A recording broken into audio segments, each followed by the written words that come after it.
Histoire de Sentier vous est présentée par La Capitale, Assurance Générale, Honda et la Fédération québécoise des clubs quad. Bonjour tout le monde et bienvenue à Histoire de Sentier. Là, vous vous demandez pourquoi faire, je parle de même, parce que cette semaine, on va au Nouveau-Brunswick. J'ai pogné l'accent du Nouveau-Brunswick. Ça n'a pas de sens. Je parle comme ça tout le temps. Bon show, l'Histoire de Sentier!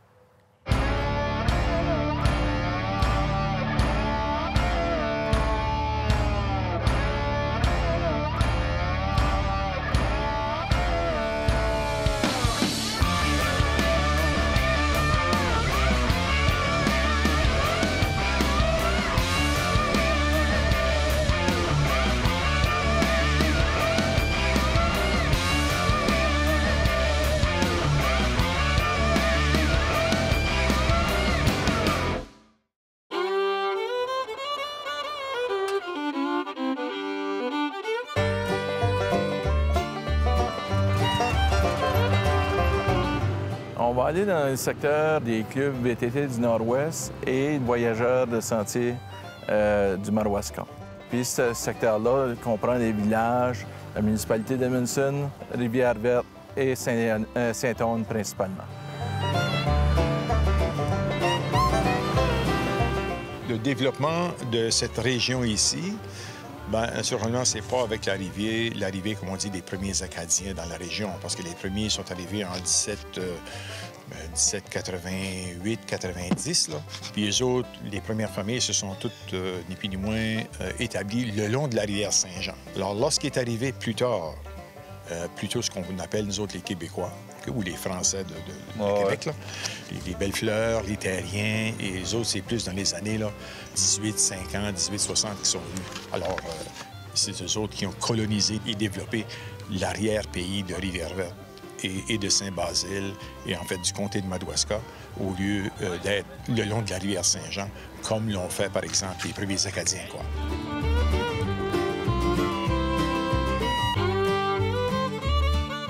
Il y a beaucoup d'histoires, et de ce côté-là également, c'est rassembleur. Parce qu'on a quand même régulièrement des réunions, des retrouvailles, des réunions de famille, des réunions de classe. Et les gens aiment bien ça, venir dans ces endroits-là, puis découvrir, ni plus ni moins, l'historique de leurs ancêtres, quoi. Nous autres, la chasse acadienne, puis toutes les choses acadiennes, ça est arrivé un peu dans le contexte du Congrès mondial acadien qui a eu lieu en 2014. C'est un des belles endroits où les gens s'arrêtent puis se font poser, prennent des selfies.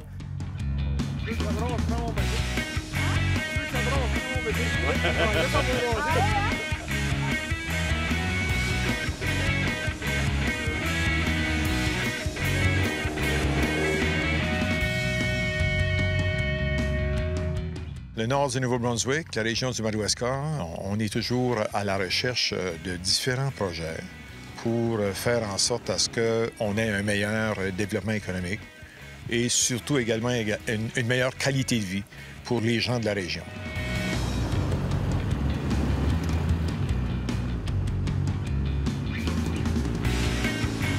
On voulait mettre en valeur nos attraits touristiques. Et les attraits naturels, comme on dit, surtout au niveau de la montagne ici. On a une autre montagne, le mont Cousibis, la rivière. Alors, on a identifié des sites qui pourraient faire partie justement de ce qu'on appelle aujourd'hui, ni plus ni moins, un circuit touristique.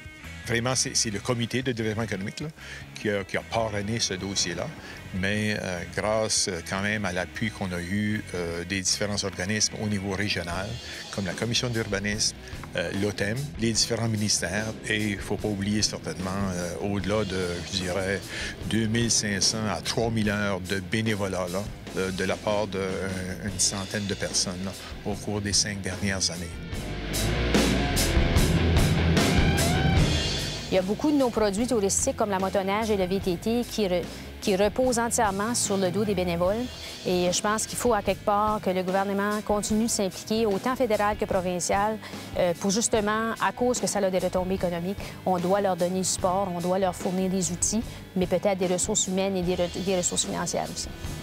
depuis qu'ils ont construit la tour sur le Montarien, que les gens locaux appellent le pointu de Rivière-Verte, tout le monde veut se rendre à ce point-là parce que c'est le seul endroit dans le Madawaska où on va voir 360 degrés en étant sur le pointu. Moi, je dis toujours, c'est pas nécessairement les facilités qu'on a mis en place, c'est qu'est-ce que tu peux voir à partir du sommet de la montagne. Et surtout à ce temps-ci de l'année, avec les couleurs, la forêt, qu'est-ce qu'elle nous offre, là? Bien, c'est tout un spectacle. On va là en toute saison et chaque saison a ses particularités. Le printemps, l'hiver avec la neige, c'est d'autres scénarios. Donc, je pense que les gens sont quand même très, très enchantés là, du fait qu'on a pu faire de cette montagne-là quand même un lieu presque privilégié là, pour pouvoir admirer justement toute la région.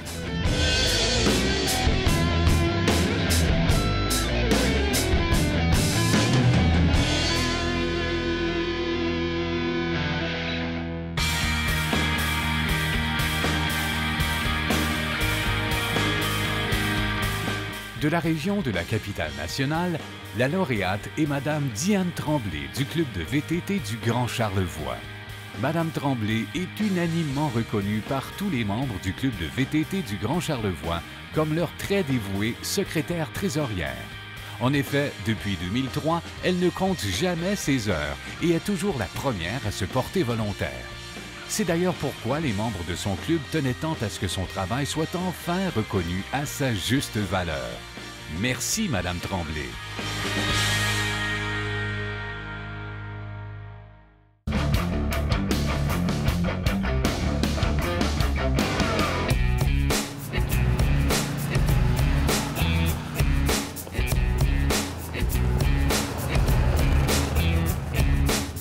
Le tourisme de quad ou de VTT est important pour la ville d'Edmundston. Évidemment, c'est une ville qui est axée sur la nature et les activités de plein air considérablement. On a beaucoup de sentiers qui gravitent autour de la ville et aussi qui pénètrent la municipalité à différents endroits. Donc, c'est un aspect touristique qui est en forte croissance dans la région, puis on le sait à l'échelle nord-américaine d'une manière ou d'une autre. Alors, on va être capable de profiter de ces occasions-là. On sait que les gens veulent profiter d'une région qui est accidentée, mais qui offre des panoramas absolument splendides. Nous, on est situé à la frontière du Québec, donc on touche le Québec et on touche le Maine. Donc, c'est le nord-ouest du Nouveau-Brunswick. Alors, le fait d'être justement une région limitrophe, d'être tout près du Québec et des États-Unis, on pense que ça aussi, c'est un avantage concurrentiel pour positionner le produit du quad. Les ententes qui existent entre les fédérations du quad du Québec et du Nouveau-Brunswick nous permettent là, de développer un produit avec des circuits où tu peux toucher à 2 provinces, où tu peux peut-être même toucher à 2 pays. Donc, c'est pour ça que pour nous, on voit un avantage nettement concurrentiel au niveau de développer ce produit-là. Il y a beaucoup d'investissements qui se font. On voit qu'il y a de plus en plus d'adeptes, des clubs qui se forment, qui se donnent des ressources puis des moyens de travailler. Puis ça crée un engouement dans la communauté. Alors évidemment, je pense que c'est naturel de voir ce sport-là évoluer pour devenir aussi systématique, aussi organisé que la motoneige. Et puis, je pense qu'à la fin de la journée, c'est tout le monde qui en profite.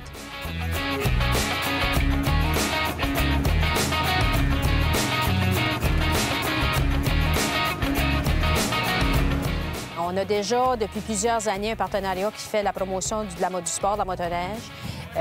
On attendait un peu, je te dirais, un coup de pouce de la province de ce côté-là. On attendait aussi que ce soit un peu plus reconnu comme produit touristique. Parce que longtemps, bon, il y a eu plusieurs études de fait qui disaient que les gens ne parcouraient pas de grandes distances avec le quad, que c'était plutôt réservé pour des travaux ou au niveau de la ferme, au niveau de la chasse et de la pêche. Mais les dernières études qui ont été faites par la Fédération du quad au Nouveau-Brunswick, Fédération de VTT du Nouveau-Brunswick, démontraient définitivement l'impact économique que peut avoir le VTT.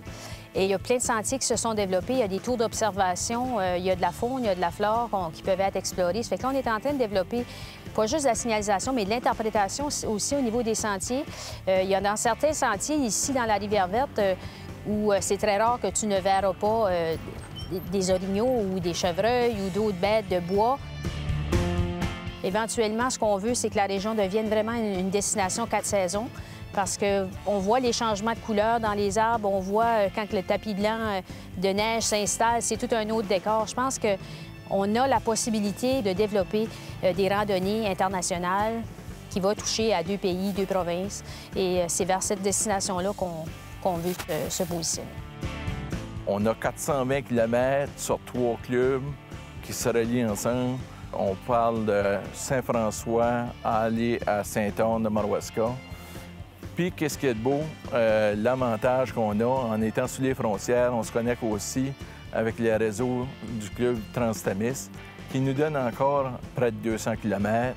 Et plus que ça, c'est parce qu'ils travaillent continuellement pour progresser leur réseau de sentiers, eux autres aussi.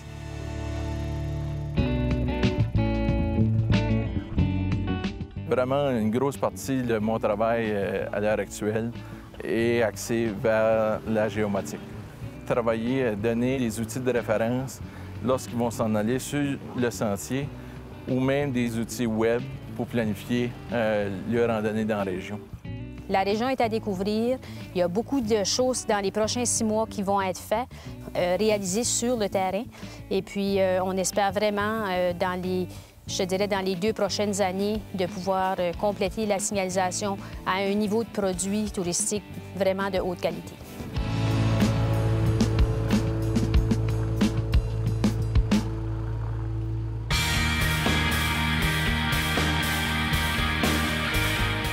De la région du centre du Québec, le lauréat est M. Réal Lafont du Club Quad Centre du Québec. Actif dans le domaine du quad depuis une douzaine d'années, M. Lafont est un bénévole qui se donne sans compter pour le développement de son activité favorite. Réal Lafont est une personne intègre et juste, autant de qualités qui ont d'ailleurs conduit ses collègues à soumettre sa candidature. Merci, M. Lafont.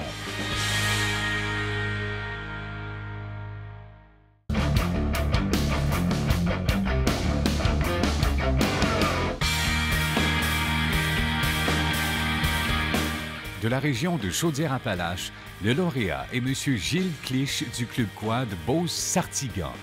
Président et fondateur du Club Quad Beauce-Sartigan, M. Clich est un bénévole déterminé et rassembleur, ayant à cœur le développement du quad estival dans sa région. Estimant que la contribution de ce bénévole méritait amplement d'être soulignée, ses amis quadistes ont donc soumis sa candidature pour un prix de reconnaissance. M. Clich, continuez votre excellent travail.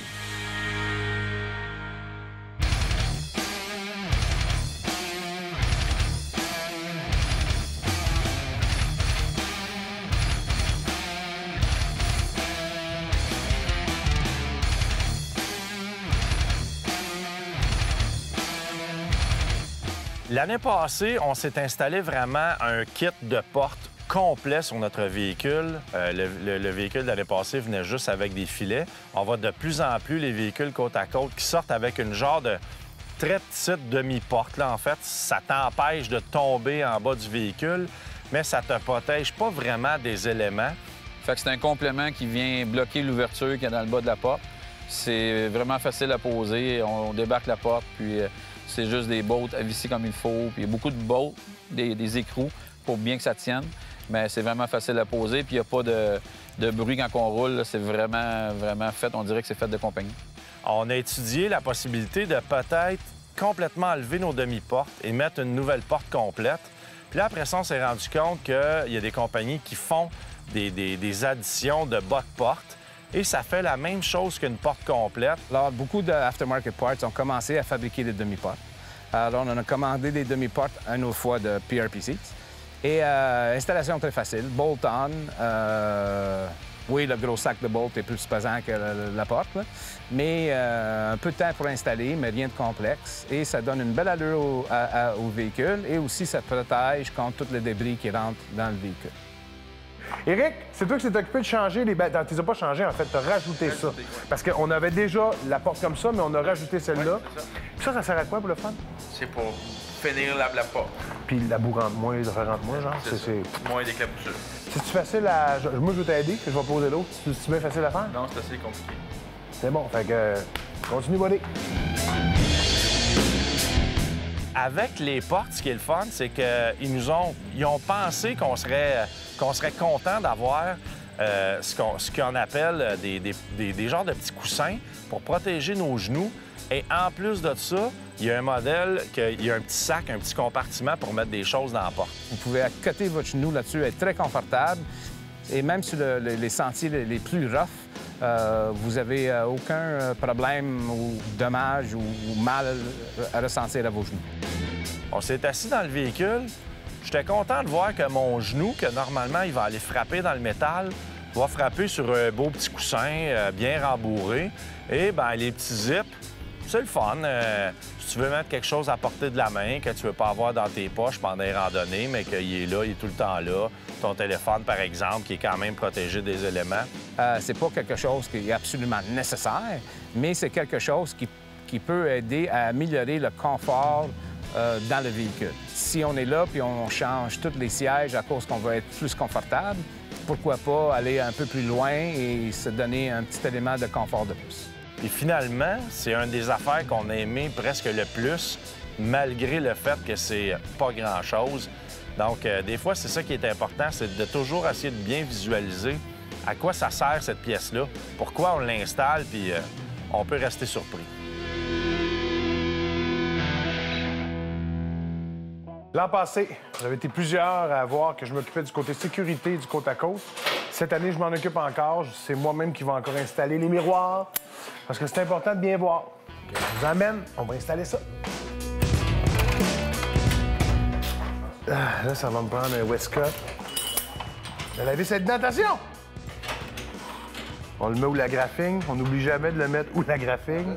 C'est important que ça soit quand même assez serré, pas que ça bouge et que ça vous fasse un peu suer dans la saison, parce que vous savez qu'en sentier, il y a de la bosse. Fait qu'il faut le serrer quand même pas pire, mais pas en innocent.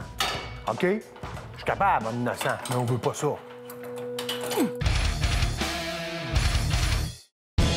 Cette semaine, la photo qu'on nous a envoyée sur notre page Facebook, c'est Nicolas Léonard qui nous a envoyé une photo de son Outlander Max à 800. Et il est sur la montagne du Diable. C'est où ça? OK. Madame, oui. Ferme-neuf! Bravo! Yeah! Dans le coin du Rabasca. Merci, Nico.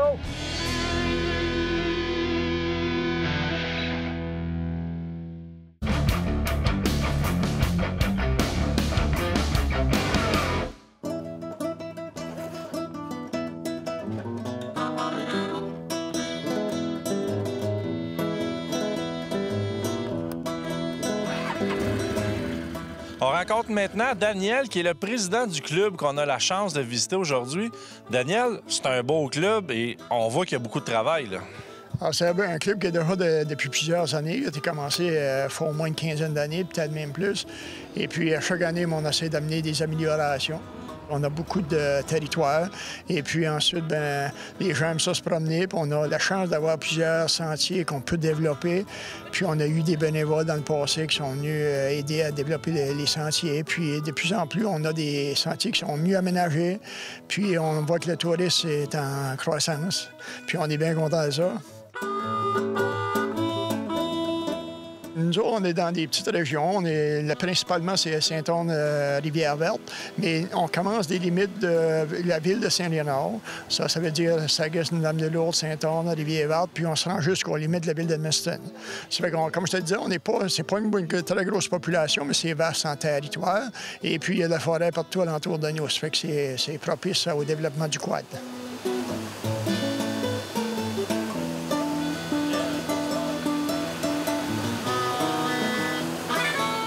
Les débuts du quad étaient en 96-97. Le club a fait ses premiers pas, son incorporation, puis les premiers bénévoles sont allés à la recherche de droits de passeurs pour pouvoir circuler dans la région.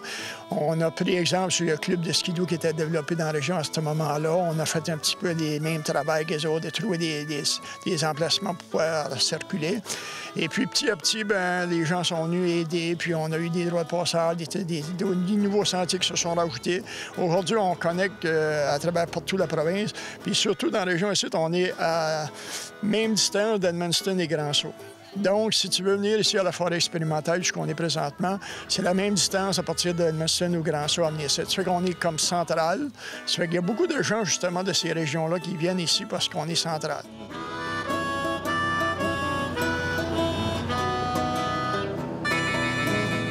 La forêt expérimentale, ça vient de l'Université de Moncton, campus d'Edmundston.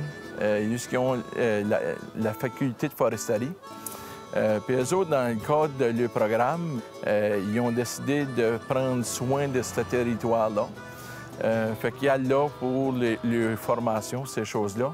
Puis ils développent le territoire, puis l'aménagent, puis l'entretiennent. Vraiment une belle place d'arrêt pour les quadistes, les gens qui veulent faire de la marche, des tours d'observation, des tables de pique-nique, etc. Plein de facilités pour tout le monde.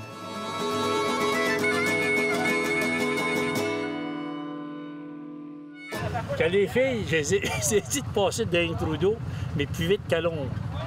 Fait que plus vite qu'hier, moins vite que l'eau a le temps de descendre. Ils sont fait avoir. Je vous en parlerai bientôt, toi.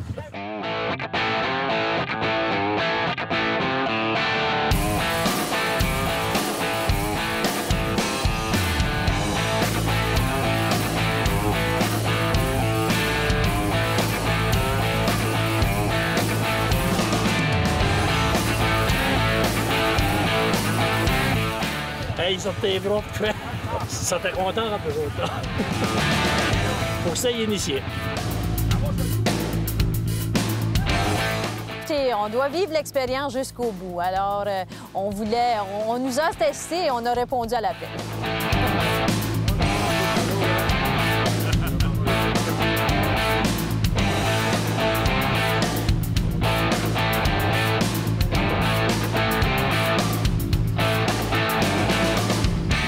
Il y a des passionnés, j'en suis un probablement, j'ai toujours aimé le quad, il y en a d'autres comme moi. Puis à mesure avec les années, on développe des nouveaux véhicules, c'est plaisant de faire du quad, puis il va y avoir certainement beaucoup de passionnés dans le futur.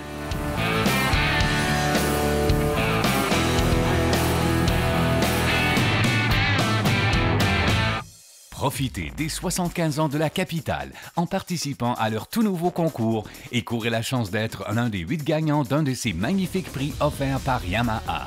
Participez en visitant le rds.ca/HDS.